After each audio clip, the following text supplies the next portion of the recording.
Olha só, a gente vai falar do Bahia, Camila, que voltou para a zona de rebaixamento. O Cruzeiro venceu o Goiás na Serrinha ontem à noite, lá em Goiânia, e fez 1-0, né? Um gol que saiu de um contra-ataque puxado pelo goleiro aos 50 do segundo tempo. Esse resultado empurrou o Bahia de volta para o Z4. Vamos ver como é que foi esse gol?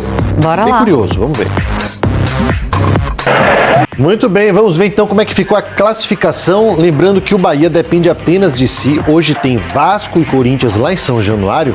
O Bahia pode chegar, no fim das contas, né, até os 50 pontos. E aí, com esse resultado de hoje, independente de quem vença ou se der empate, Corinthians ou Vasco, um dos dois não chegaria aos 50 pontos. Só pra gente ter essa ideia mais fechada nessa rodada, vou repetir aquilo que eu fiz ontem aqui. Corinthians, Vasco e Bahia. Se o Vasco vencer, vai a 45. Se o Bahia vencer, vai a 44 e passa, já está na frente do Corinthians no número de vitórias. O Corinthians iria ficar atrás do Bahia. Se o Corinthians vencer, aí o Bahia vence, passa o Vasco também. Tranquilo.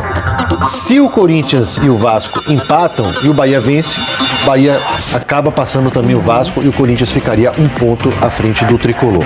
Então, em todos os cenários de hoje à noite, Camila, Corinthians vencendo, Vasco vencendo ou empatando, o Bahia só precisa fazer a parte dele até o fim do campeonato para subir.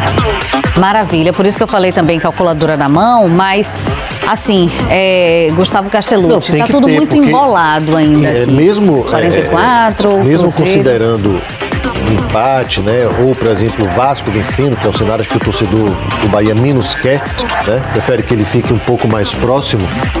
Independente disso, a calculadora fica na mão.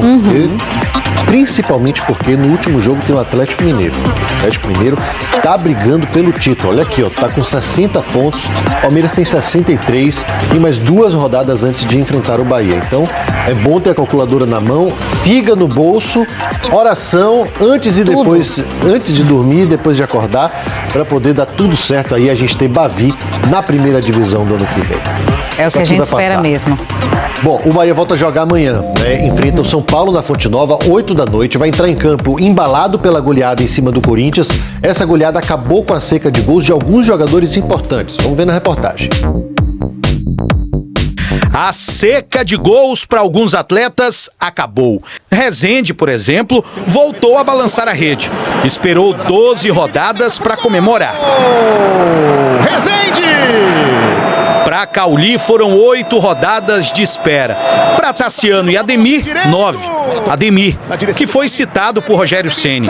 O técnico destacou a atuação dele em Itaquera. Eu acho ele um menino fantástico e eu fico feliz que ele tenha entrado, feito gol, sofrido um pênalti. Foi importante praticamente para decidir o jogo, né? Um resultado para fazer o Bahia engrenar e dar confiança aos atletas nesta reta final. Restam apenas 3 jogos para o Tricolor acabar com a agonia e se livrar do rebaixamento. Amanhã na Arena Fonte Nova, outro time paulista no caminho do Bahia no Campeonato Brasileiro.